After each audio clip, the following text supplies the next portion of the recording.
So, just classmates. After we have calculated the metric value, we find this metric value 130816. Why is there something extra? What is this thing? Since when does a metric value have two components? Okay, classmates. So this also involves once you have mastered our EIGRP metric value calculation method, then we will talk about what are the two components included in the EIGRP metric value. Look at our EIGRP database. For example, EIGRP topology. It contains two parameters. What are these two parameters? Let's talk about it. All right, first, let's discuss EIGRP, its dual computation method, the dual algorithm within EIGRP. We first need to introduce two important parameters, our two important metric parameters. Hold on a moment. Let me show this to you. Okay, scroll down a bit. So within EIGRP, our dual algorithm, also known as the diffusing update algorithm, it contains two important components. The first is called FDFD. The second is called AD. Or as you might find on the Cisco official site, this thing is called RD. I will write a slash here. Or to be called RD, because their meanings are similar. So what does FD mean? Called forward distance. What is it called? Called feasible distance. Feasible distance? And the following AD, called advertised distance, or known as called what report distance. I think it looks a bit better in uppercase. Okay, so what is it called? Called reporting distance. So in each EIGRP database entry, there are these two parameters, FD and AD. What is FD? Feasible distance. It represents our router, the metric to the destination network segment, and the AD or RD value.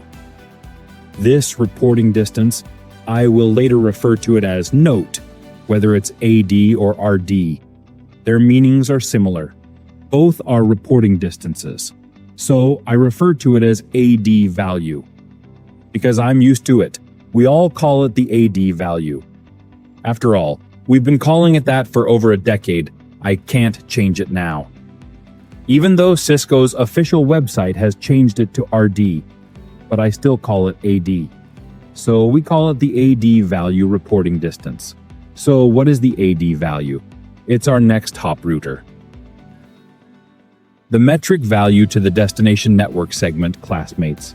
In EIGRP, calculating metric values. Each routing entry database entry will have such an FD parameter and such a reporting distance and AD value parameter.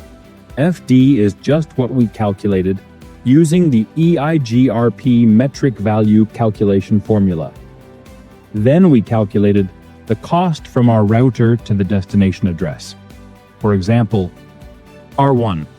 We just calculated we're going to October 3rd, 10, 024ths. This routing entry, EIGRP routing.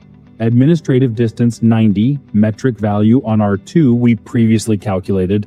So I'm going to October 3rd, 10, 024ths. This routing entry, administrative distance 90, metric value. This is what we just calculated. Using the formula we on R1 and seen on R2. We're going to destination R1, going to route 10. 3.0 R2, going to route 10.10.3.0, okay? Classmates first. Regarding R1, what is the FD value?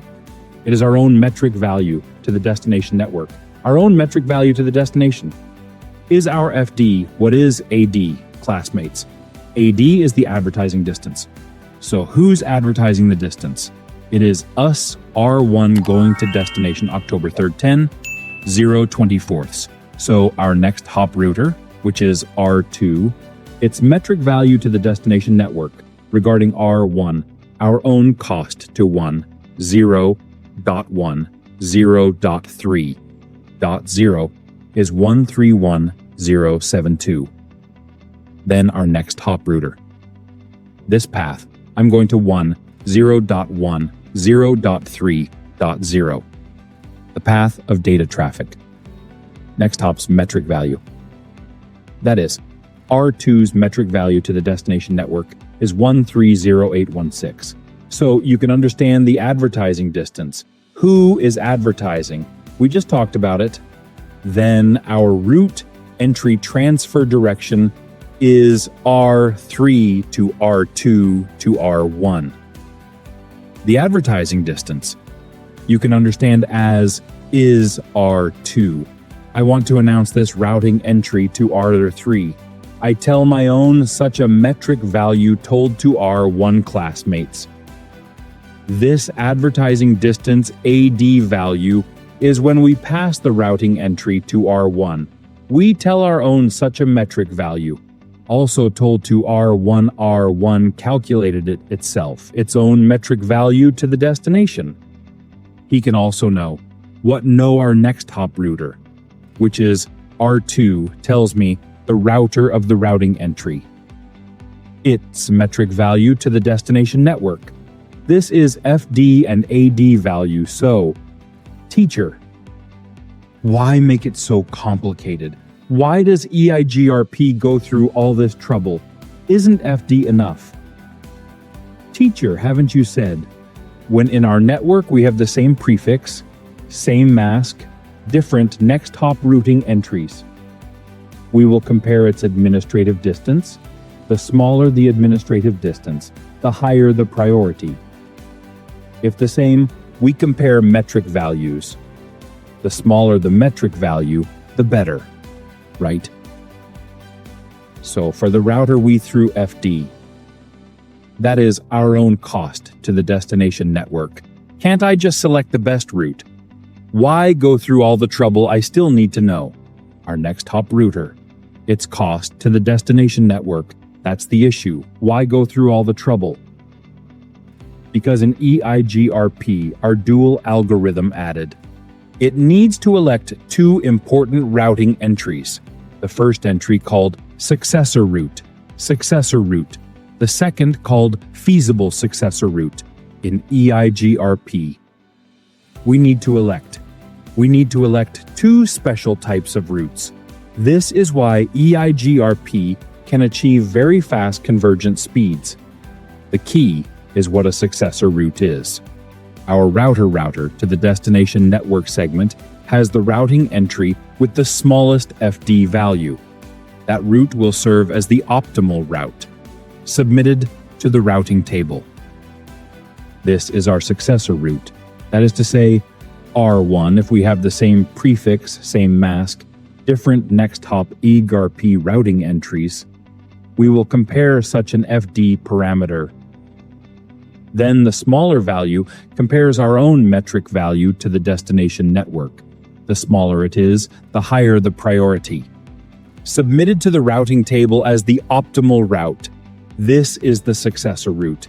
And feasible, what does feasible mean? It means suboptimal. Suboptimal route. That is, it is not the optimal path to the destination network. So it represents what? It represents what is called eligible suboptimal route. What conditions? It must meet the conditions. Feasibility conditions.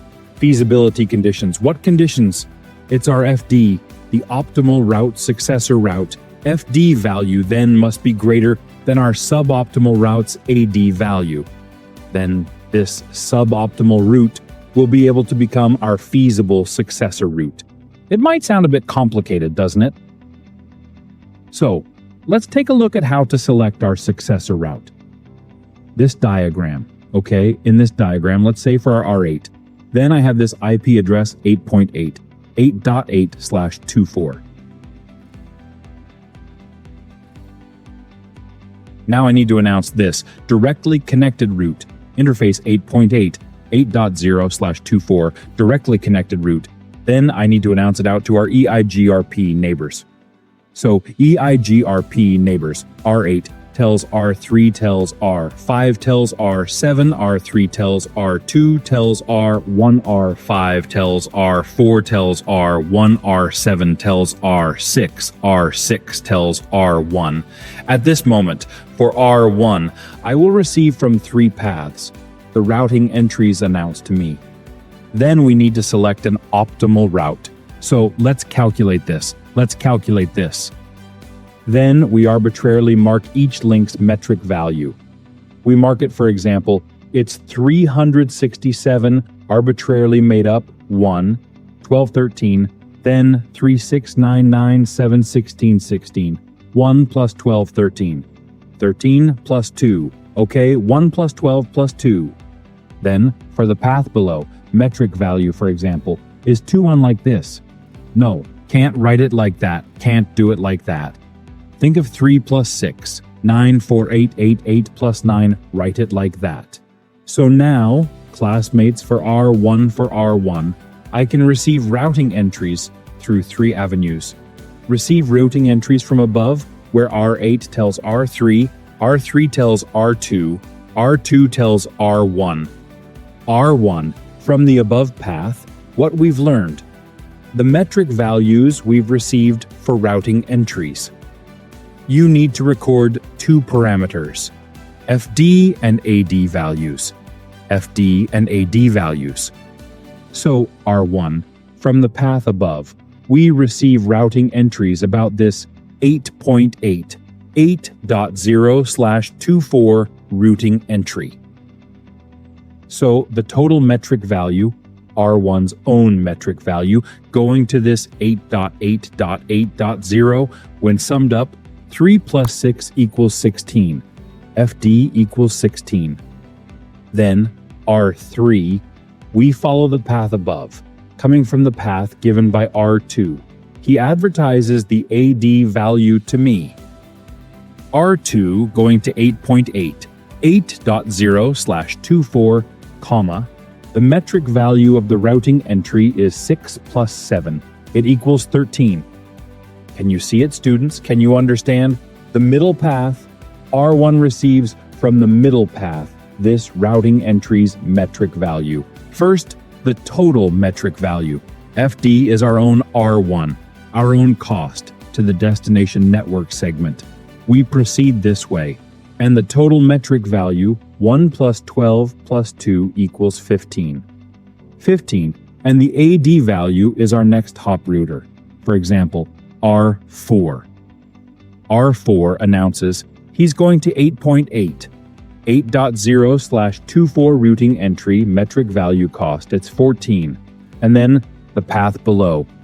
So we, from below, R8 to R7, R4 to R6, R6 to R4 routing entries. Let's compare. First, the total metric value, R1 going below, August 9th, 17. Metric value is 17. AD value. Make it a bit smaller, make a quick change to 8. Okay, so it is adding 12 plus 4 equals 16. Not so good. Too much difference. Change to 3. Let's have a student chat and see. Right, change to 3. 3 plus 7 plus 8 equals 15. Make it a bit smaller. 2 plus 6 plus 8 equals 14. Total metric value 14. And our AD value, that is to say R6, the next hop router, his cost to the destination network, this opening cost, 2 plus 8 is 10. Students, now we use just this FD and AD value definition. We have recorded it. FD value is our own cost to the destination network segment.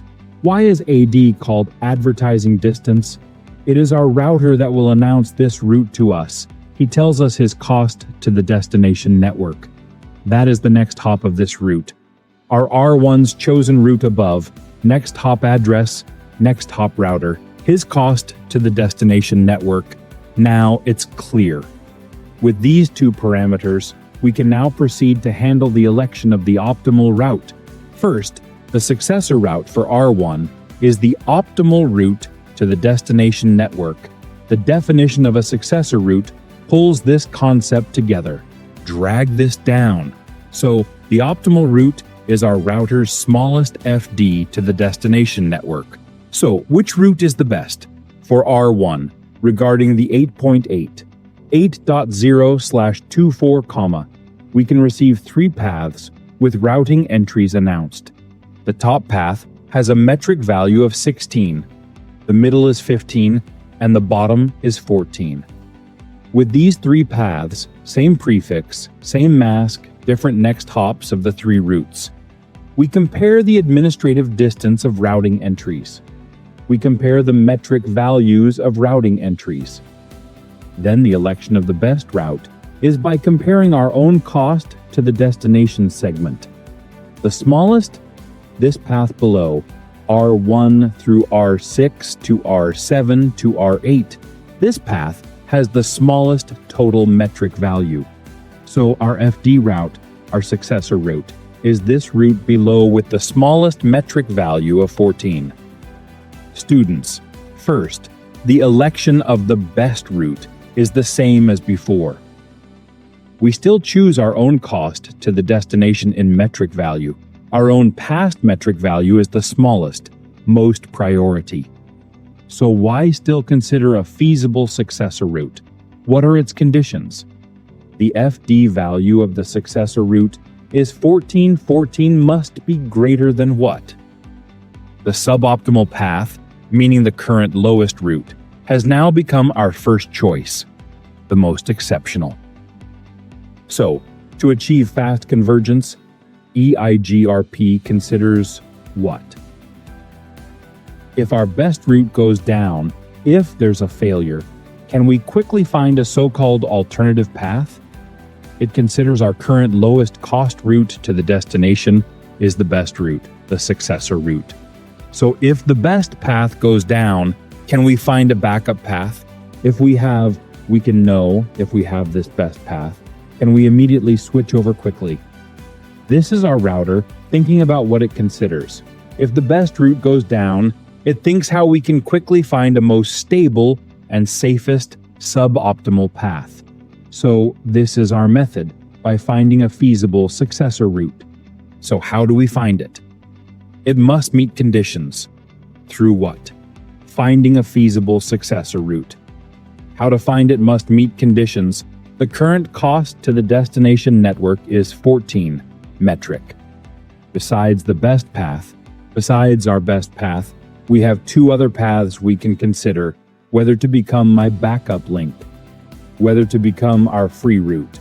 Whether they can become free depends on what. Look at these two routes, the next hop metric value, next hop metric value, next hop router, cost to the destination network. If it's less than our current best path, if it's less, for instance, if we go via the top, my next hop router has a cost of 13 to the destination in the middle. It has a cost of 14 to the destination. While our route below to the destination has a metric value of my other two links. If these two links, their next hop routers, have a metric to the destination less than ours, the best route, feasible distance, FD, metric value is smaller than our best route's metric value, it's ours, the path above this path above. We find this path above its metric value. Exactly right, less than our current best route's FD value, smaller than 14. So students, this path above will be chosen to be our feasible successor route. Our path above will become the feasible successor route. Why students after selecting this entry? What's the use, please note? Normally, what we now see in the database only stores what successor. Then we don't see any feasible successor routes. Once we have a suboptimal route, it will also be placed inside the EIGRP database. Students, please note, in my database, for the same path I can store 2. Next hops 1 is our successor route. The optimal route, which can be submitted to the routing table. Then the suboptimal route. What is it? You can understand it as our feasible successor route. It's the backup for our optimal route. It's the optimal route's successor route, backup. Then it cannot be submitted to the routing table, but it will serve as a backup route, together with the optimal route, stored in the EIGRP database. It will also be stored in our EIGRP database. What's the use? Once the successor route has a failure, then immediately no need for anything. Through dynamic, that is to say, immediately. This feasible successor route submitted to the routing table, to replace the successor route. Teacher, you've talked so much just to find a backup route. Why make it so complicated? Making an AD come out. My head is going to explode. I don't understand. Actually, the selection of its AD value is very clever. Why its AD value is clever? First, let's see. At this moment, let's look from the perspective of R2. Looking from the perspective of R2 now, R1, who we are electing. The optimal route is our below R3. Below R2's route. R1 currently selects the optimal route. October 3rd, 10. 0/24. The next hop address is R6. The metric value is 14. No problem, right? So R1 will of course communicate this route entry to R2.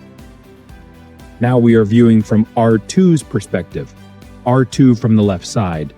From the route entries passed to us by R1 metric value, 14 plus 3 equals 17. From the right side, route entries associated with R8, R3, R290, metric value 13. So for R2, which route entry do we choose as the optimal one? Students, for R2, I can say the following route comes from R1. Administrative distance metric value 17. Can say about the above route, metric value 13. For R2, which route would I choose as optimal? Definitely the one with the smaller group, right? It has a smaller metric value. I myself would go from the right metric value of 13. From below, it's 17. So R2 will definitely choose the route below, the route on the right as optimal.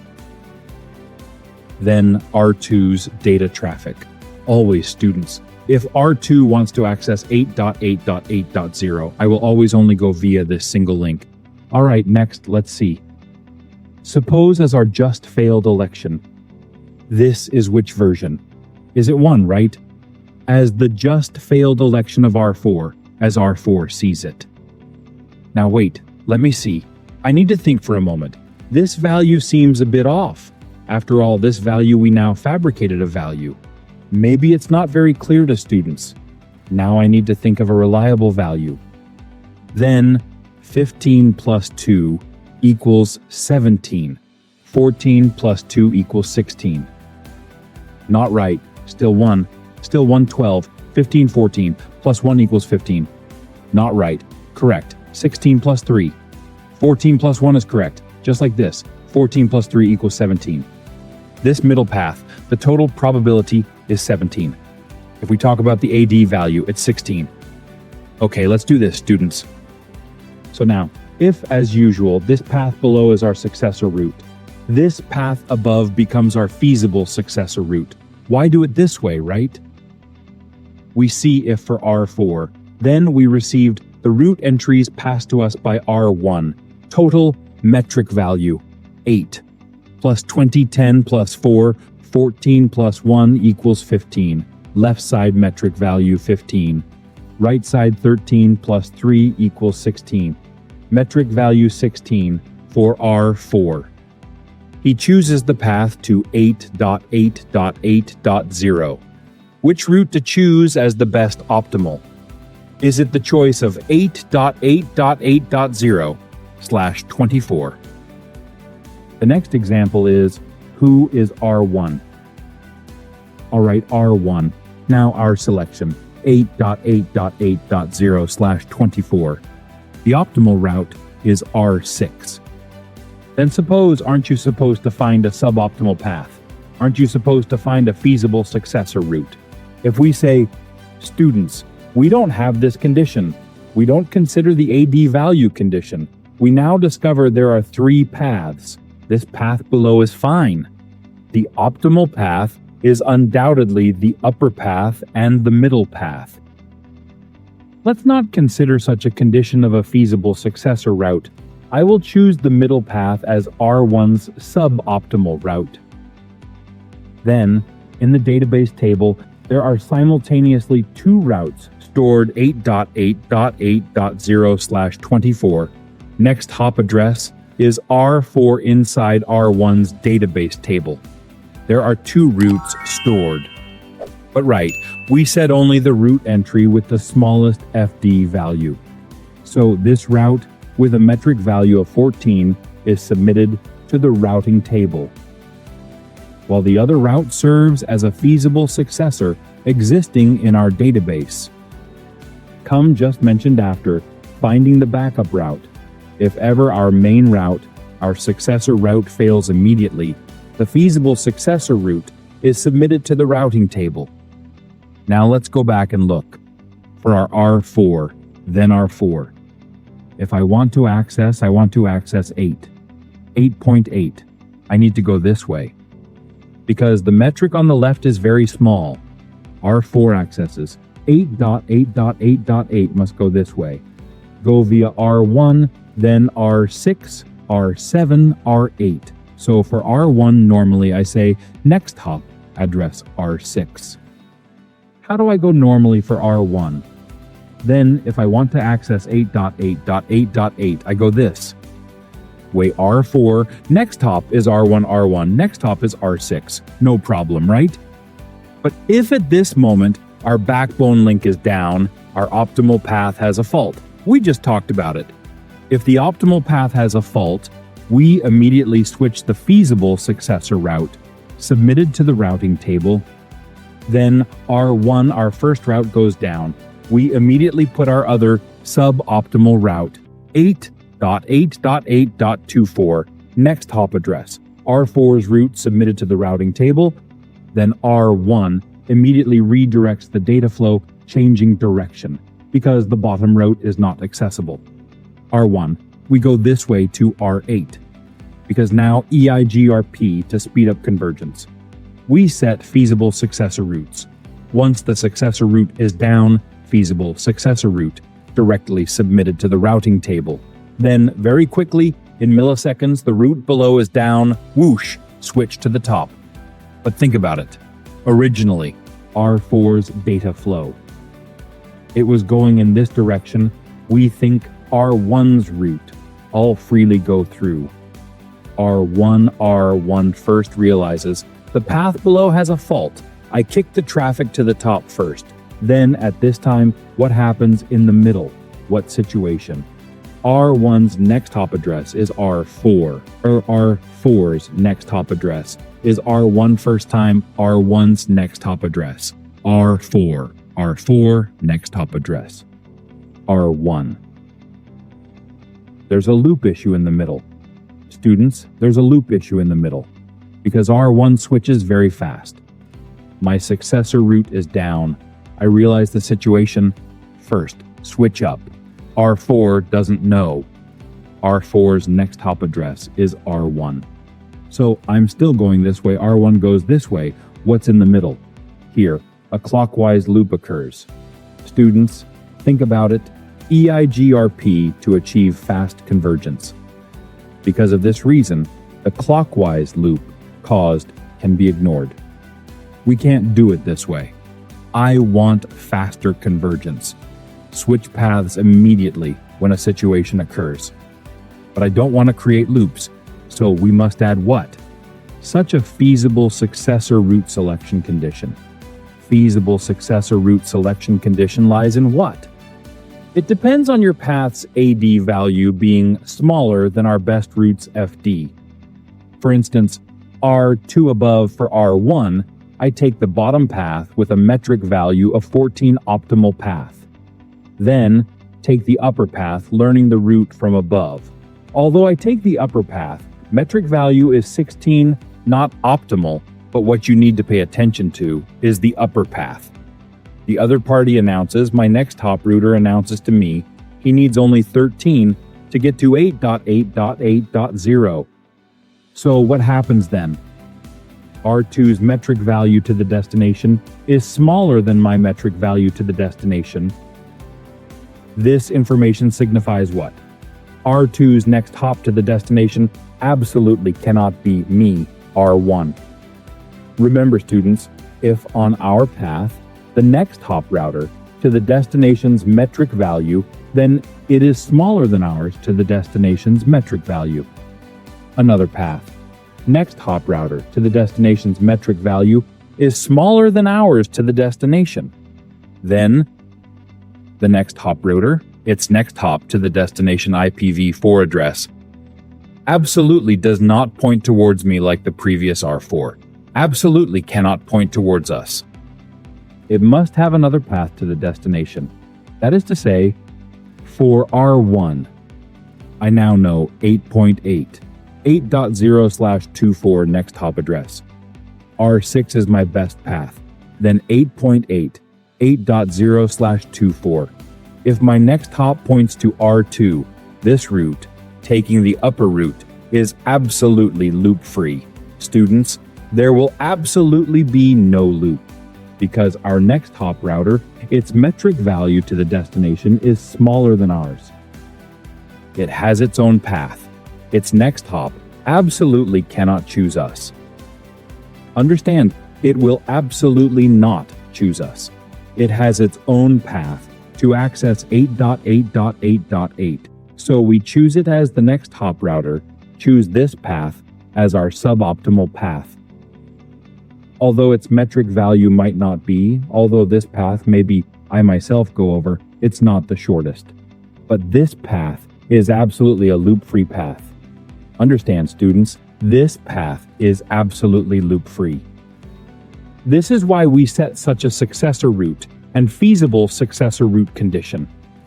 Because once this condition is in place, then if our current successor route is down, our suboptimal path is down, then if we switch instantly, shifting the data flow to the upper one, it is absolutely loop-free. Because its metric value to the destination is smaller than mine. It has its own path. Switching up quickly will not create a loop. Okay, students, that's the working method and selection criteria of our successor route and feasible successor route. Do you all understand? Are there any questions? No questions, right? If you have any questions, you can ask in our chat box. Just ask, and I will respond immediately once I see it.